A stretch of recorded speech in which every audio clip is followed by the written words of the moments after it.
Hello, this is Michelle at East Avenue Art, and today I'm going to show you how I did this floral painting of Black-Eyed Susans.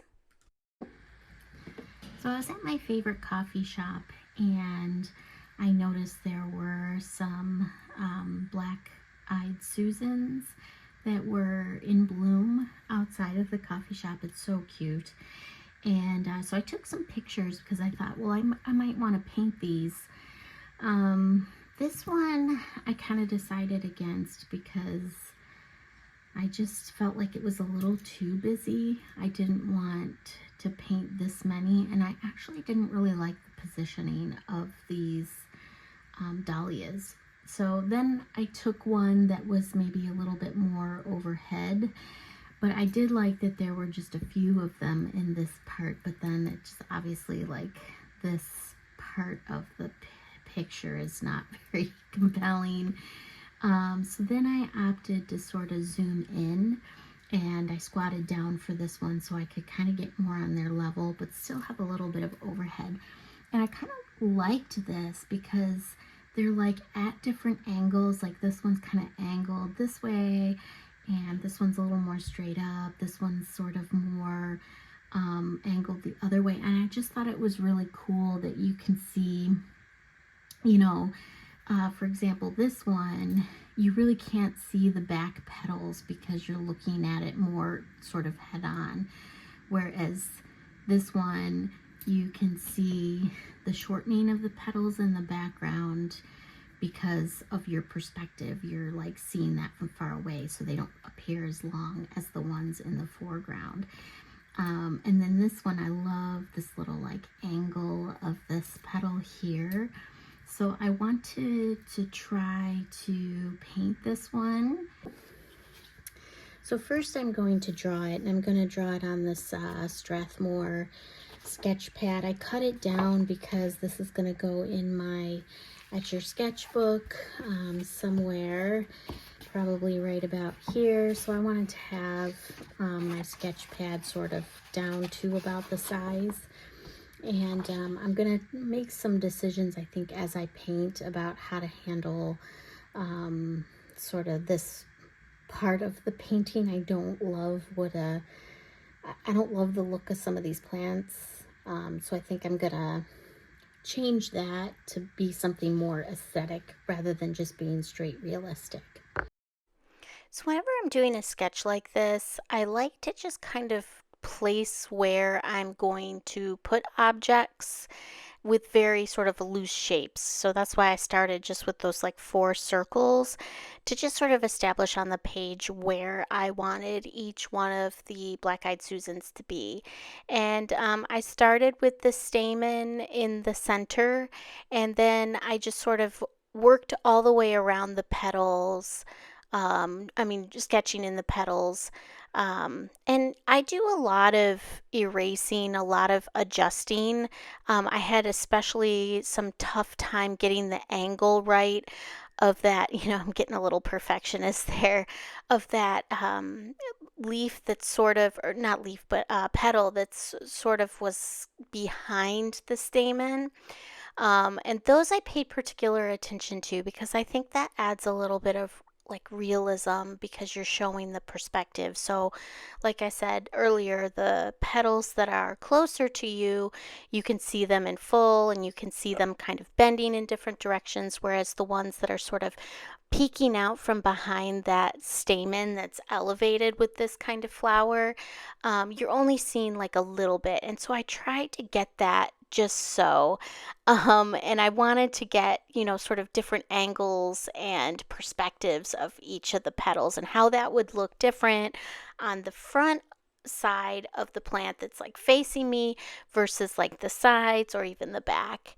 And there I'm drawing in just some leaves. And the leaf part, I wasn't really too worried about being super faithful to the original. I knew I wanted to get the petals right, so that was kind of my main focus. So the one that I'm working on right now is sort of you just see you don't really see the behind petals really at all. So I thought the angle of that one was pretty interesting to reflect.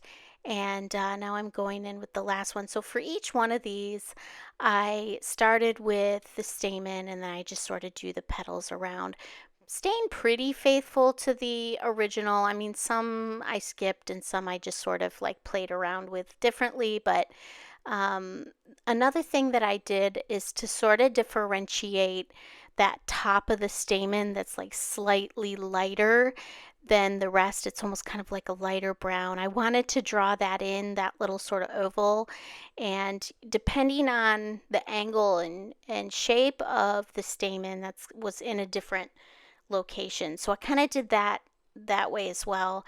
I have on my Patreon page a downloadable that you can trace of this sketch, and that's for free on my Patreon, which is linked in my channel description.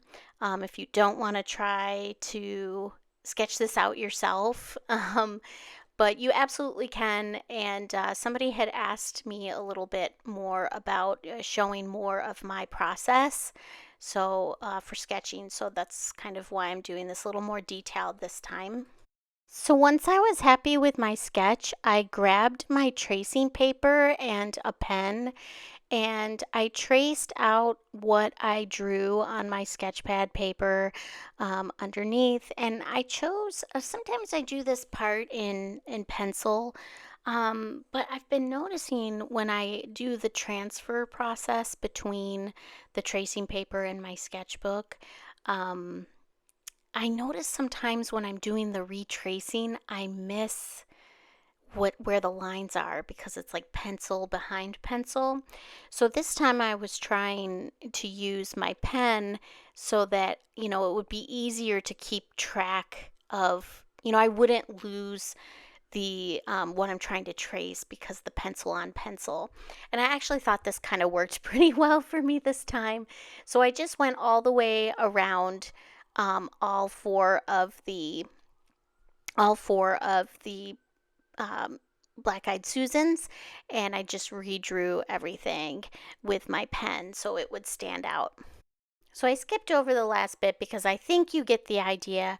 So I flipped my drawing over and now I'm just applying pencil to the back of my inked drawing, and this is going to enable me to transfer my sketch into my sketchbook. You saw all that erasing I was doing, and you don't want to have erasing if you're working on watercolor paper because it's pretty sensitive, especially like I'm using an Etchr sketchbook, and they did a partnership with Arch's watercolor paper, which is 100% cotton. It's really high quality stuff, and the cotton doesn't take as well to erasing as just regular paper does. So this is a big reason why I go sort of beyond, over and above with my drawing, doing it on a separate, you know, in a separate location. And then when I'm ready, I can transfer and happy with the sketch, I can transfer it in. And then I don't have to damage my watercolor paper with a bunch of erasers. So I thought it worked really well this time to actually have the ink instead of the pencil alone. Um, and I was able to really see the ink of my sketch. The pencil on the back didn't really disrupt that at all for me. So when I was tracing, I'm just basically what that's doing is it's just transferring the pencil that I've added to the back onto my watercolor paper. So it's kind of like one of those, work smart and kind of save yourself some time here. So at this point, I fast forwarded a little bit. You can see how the transfer went, and it's pretty light. Now, this is like a stylistic decision. Some people like for their pencil lines to show through. I typically don't, but I really couldn't see quite enough of my original sketch. I could see enough to just add a little bit. I just wanted more clear guidelines for myself. So I don't usually do this where I sketch back in some of the lines, but it didn't transfer quite as dark as I wanted it to so that I could see where the petals were. And yeah, so that's kind of really up to you, I think, in terms of how light or dark you want those lines to be. So at this point, now that I've got my sketch set up, I'm going back to my reference photo and I'm going to do some like color swatching and just see if I can get an approximate color. So I zoom in to really look at the diversity. So I'm seeing some really nice golden yellow, and I also see a bit of orange, so I put a little bit of orange in there to enhance that goldenness that is around the stamen. And actually, I treated that as its own color. So I'm adding a little bit of like a reddish brown to that golden color, just to get that like nice sort of rich orangey goldy color that's like right by that stamen. I'm also mixing up a little bit of yellow and adding some purple, which is its complementary color, just to create a nice shadow color anywhere where we're seeing the underside of the petals or another petal is like overlapping one and you want to show a shadow. And then the other color that I worked to create at this point is the stamen color. And I treated that as two different colors. So you kind of have that center of the stamen is sort of like a lighter, softer brown. And then around it is that very rich color. So you can see I'm putting purple on my palette, which might be surprising, but purple is a great way to enhance brown. It just really adds a lot of richness and depth to it. And for this part, I really played around with that on the left hand side, that center part of the stamen color. And I was really on the right track, I think, of just mixing up the brown and the purple, but also getting some white to add some like creaminess to that color. Okay, so for the brushes that I'm using, I use this one, you might have noticed already, just to mix up everything on my palette. This brush has been through quite a bit, and I spend a lot of time mixing my colors up, so I don't want to do too much damage to the brushes I really like.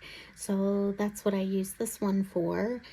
And then the next one I'm going to use is this number 6 round brush. It has a really nice point that'll help me to get sort of the shapes of these petals that I want.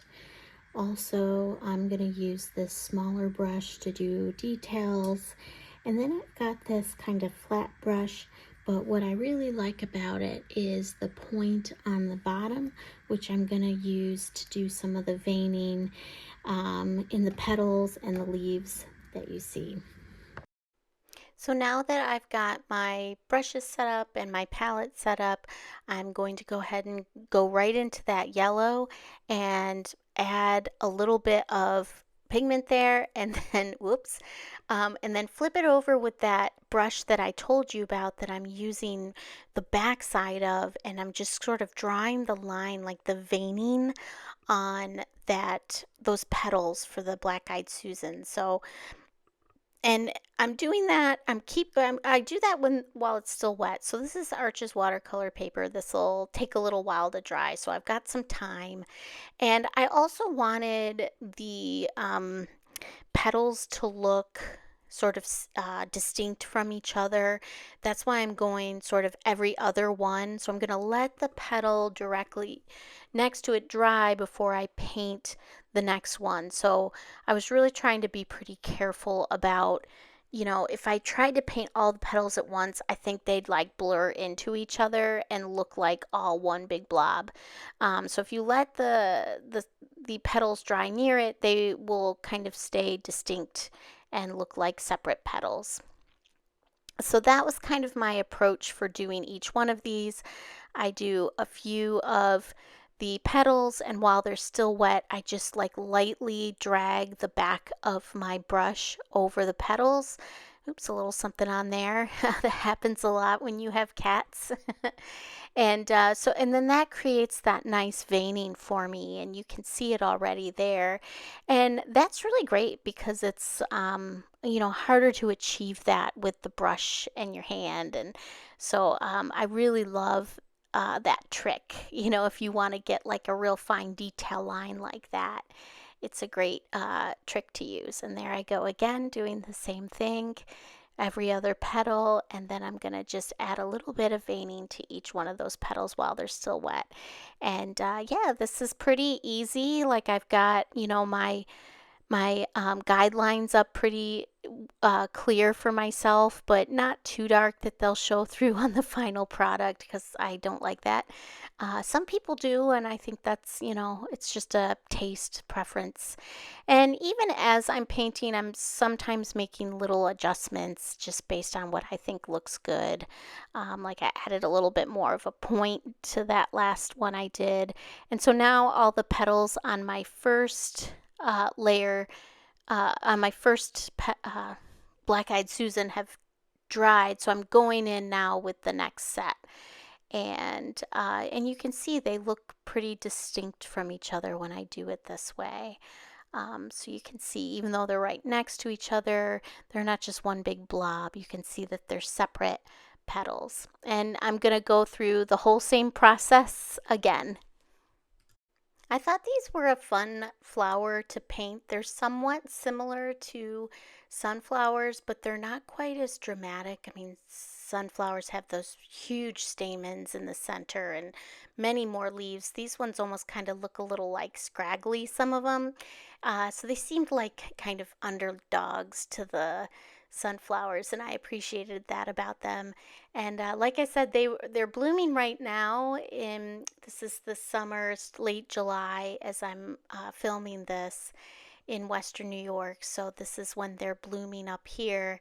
And when I go to my favorite coffee shop, they're in full bloom. So I love that coffee shop because they always have flowers blooming at some point, at least during the summer. Obviously, we don't have flowers blooming in Western New York in the winter, sadly. Not the climate for that.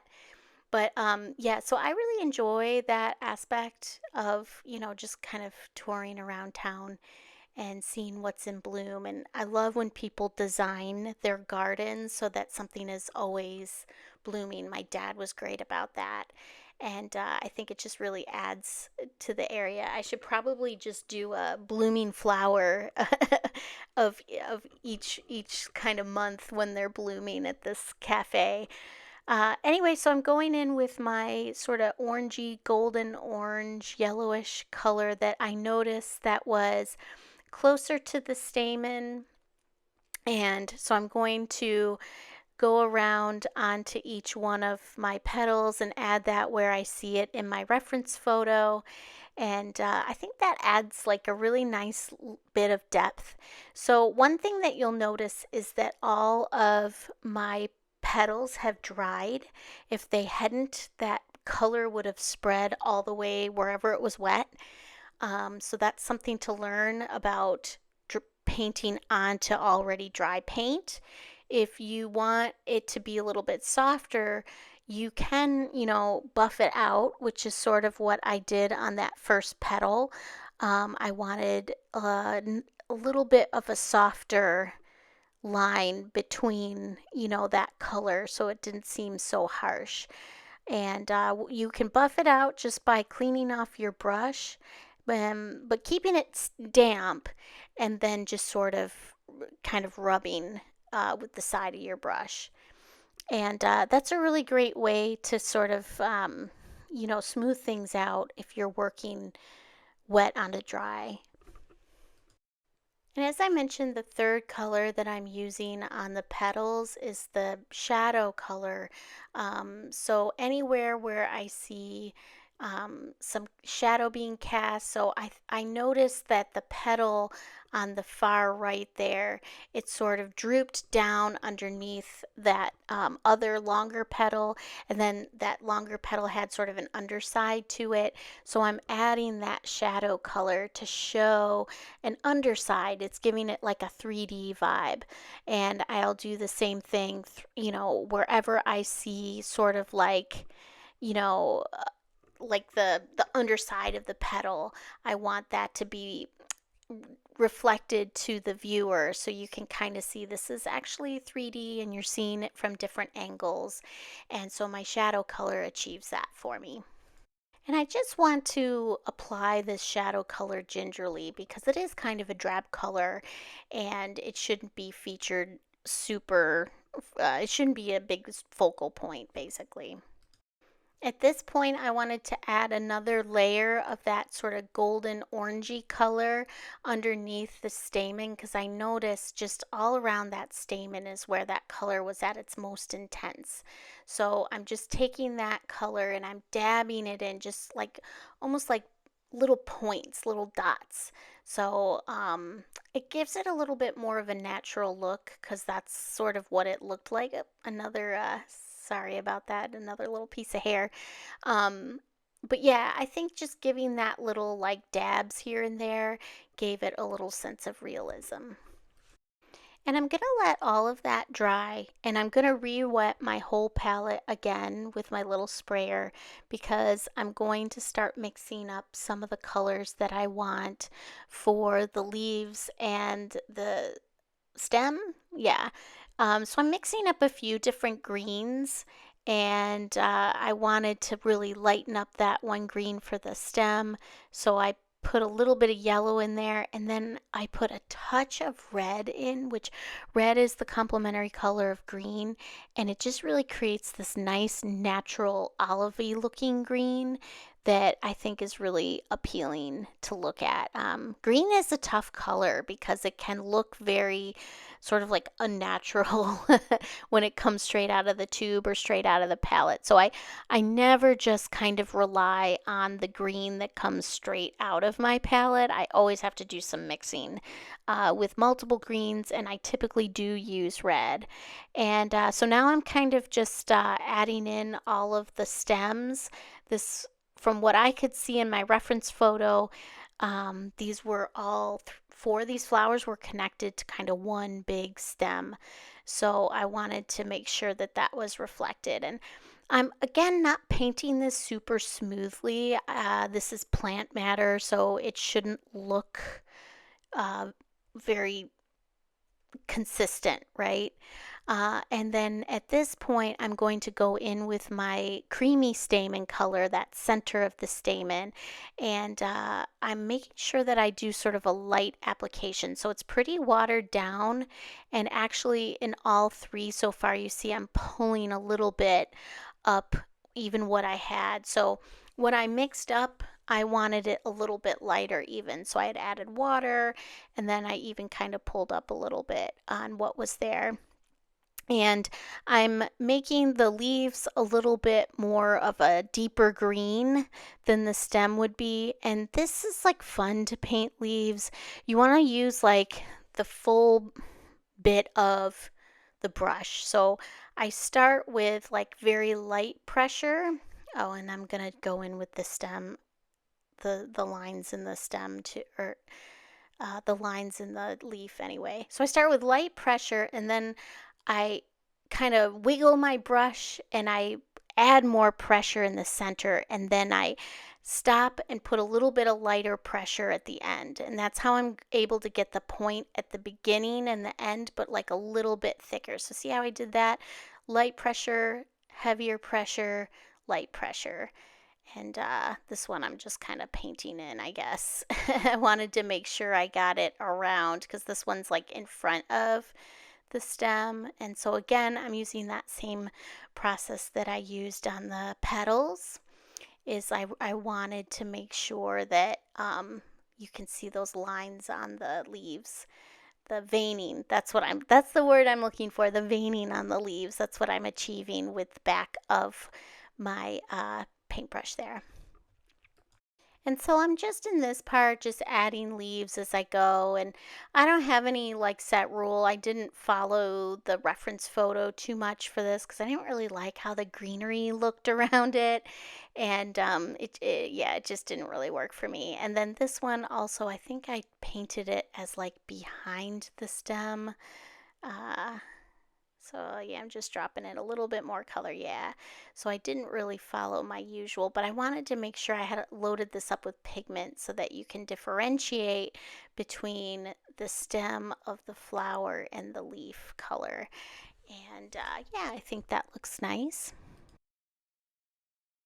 So now that the initial part that I painted onto the stamen is dry, I'm going to go in with that richer, darker color and also a smaller paintbrush because this is a little more detail work.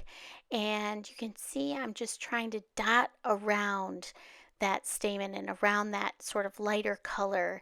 And then I'm going to bring some of it down, but I'm just trying to give it that look of something that's like uneven. Because if you look at the reference photo, that's kind of the vibe I get from it. And I also didn't like how much the sort of light part of the stamen was standing out. So I ultimately mixed a little bit of, did a glaze basically over that, and then just sort of lifted where I wanted the paint to be a little bit lighter. And I zoomed in here to just sort of show how I'm going about this. So I'm dotting in that really dark color, but then I'm bringing up, like, I kind of watered down my brush for a second there and wiped it off and then brought it up some of the color as well. And so I'm just trying to follow the same process, but keeping in mind that all of these stamen are different angles, so they should all look like a little different. And you're going to see less or more of that light color depending on how much the face of the flower is facing towards you or away from you. So I did a little smudging of that color so that I added a little bit. It's a little bit closer to the color of the paint around it. And here's the last one, that the last stamen. And again, I'm just doing the sort of like dotting around and with that thick consistency of the paint. And then I'm gonna like kind of clean off my brush and I'm going back to that one. I've been noticing that and wondering why I haven't gone back to that one yet. Yeah, so sometimes I get a little distracted and I'm like, well, I've got to go back and fix these other ones. And so you can see I'm just kind of playing around with like adding a little bit more of a thicker consistency where I've smudged out around that light portion, and I'm going to do the same thing on this last remaining stamen. So I've got a damp brush, and see how I just sort of rub a little bit to get a little bit of a blend there so it looks more natural. I'm just doing a little bit of pulling up the paint. So I'm pretty happy with those. And I'm going to switch back to my leaves. They've had time to dry while I was working on this stamen. And I added a little bit more red into my leaves. You can see I'm adding even more to get a nice like shadow color.